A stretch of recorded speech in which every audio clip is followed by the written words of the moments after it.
How's it going, guys? Reddish Fuse back with you again. We're going to be looking at another rifle unboxing today. So I know I've been doing quite a few of these recently, probably seen at least one a month. I've really been into surplus rifles my entire life, and surplus firearms in general, but this year I've really made it a point to try to start picking some stuff up that I've been passing by over the years because prices have just been exponentially increasing over time, and I've already missed the boat on quite a few surplus rifles and pistols out there. I don't want to fall victim to that again. Recently, when I see something that I want, it's a reasonable price, I've been buying it. So I made another purchase from Century Arms, direct from them. This is indeed a rifle. However, this box is pretty lightweight, so it's not a very long rifle. We'll go ahead and cut into this and see what we have. We'll be opening that today with a Spyderco Paramilitary 2. They had it taped up quite nice as usual. Some nice foam packaging. And there is our rifle. Let's get this box out of the way and have a better look. So we have here a Swiss K11 carbine from Switzerland, of course. Let's do a safety check on it first before we start looking at it. It's a straight pull bolt action, so the bolt just comes right back. There's the chamber, and we are indeed empty, so it is a safe rifle. It's fairly clean on the outside. It's not packed in Cosmoline or anything. That's good, because I didn't want to do a big cleanup on this one. Let's take a look at the tag they included. It is a Bern K1911 7.5 by 55 Switzerland. So, the Swiss K11. The K11 carbine was accepted into Swiss service in 1913. There was about 185,000 of these made in total. The barrel length is about 23 inches, so it's a nice short carbine. Several years ago, these rifles could be had in extremely good surplus condition. Nowadays, that market has pretty much dried up, and you do not see them in excellent condition for a very low price anymore. The overall condition of this rifle is decent, but it is not the best by any stretch. On Century Arms website, they have these listed as rifles with a cracked stock, and the crack on this stock is at the front part here. It's actually a pretty substantial crack. It looks like it goes all the way through to where it meets the upper handguard, right here in the lower part of the front of the stock. And on the other side, it's also pretty severely cracked there. This will not be a rifle that I'm putting a ton of rounds through, so I'm not too worried about that crack being in there. And for the price, I still think the rifle was worth it. The barrel on the K11 is a free-floated barrel. It has a band around it here that is aluminum. The barrel itself is free-floated, which aids in accuracy. These are considered fairly accurate rifles. The upgrades they made to the K31 later on did make the rifle even more accurate than this one is. It is a Smith-Rubin straight pull bolt action, as I stated before, which means the bolt just comes straight back.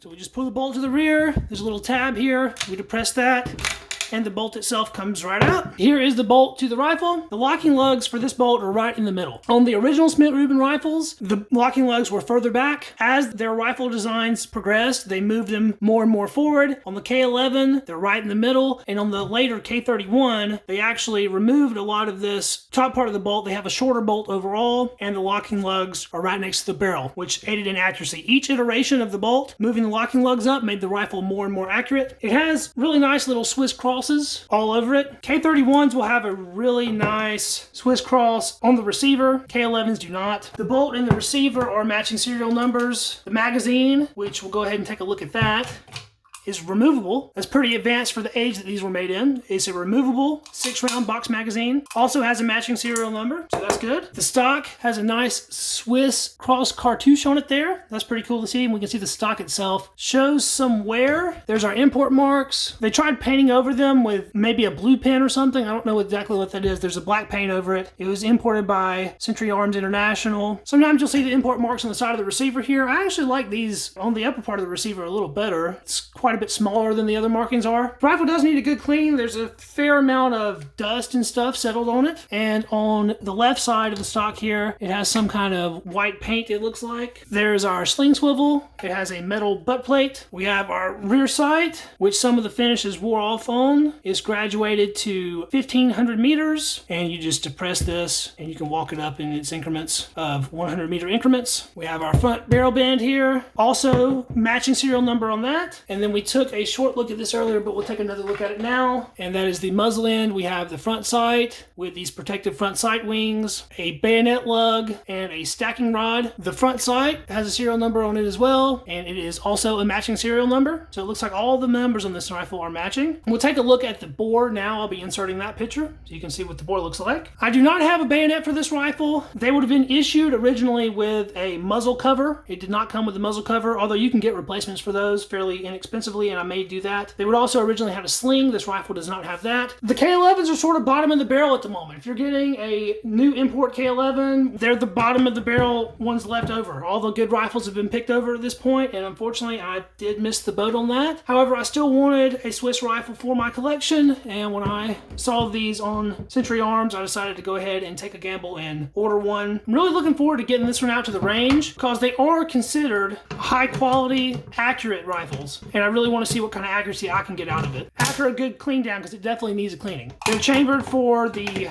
Swiss GP11 cartridge, which ballistically is very similar to like a 308 or any of the other major military rifle cartridges of the era that this rifle came out in. With only 185,000 roughly of these made, that's not very large numbers for a military contract rifle, so there's not really that many of these out there in the grand scheme of things. And so eventually these will go up in value pretty significantly. I really would have liked to have had a more high quality example of the rifle for my collection. Since I'm kind of late on this one, I'm happy to at least snag one in the condition that this one is. It should still be a fine shooter, and I'll do my best to shore up those cracks in the front part of the stock so that way it will be safe to shoot. The bolt handle here is made out of a rubberized material. Many times you'll see these cracked or chipped because that rubberized material has become very hard and brittle over time. This one still looks like it's in fairly good shape. I don't see any cracks in it. There's just a little chip out of the top there. Not too worried about that. All things considered, it's in fairly decent condition. There is some mild surface rust on some of the metal of this rifle, but it doesn't look like anything that I couldn't get off with a little bit of elbow grease. I'm very happy to be able to say that I now have a Swiss rifle in my collection. I'm still on the lookout for a K31, and I also want a K11 long rifle. Carbines are cool, but I really prefer long rifles for my collection, so I'm going to be on the lookout for one of those still. And hopefully we'll get this out to the range pretty soon, and we'll see some video footage of that. Alright guys, thanks for checking out the video. If you like this video, please throw me a subscription because I have more videos like this on the way. Rate, comment, all that stuff, and we'll catch you in the next one. See you then.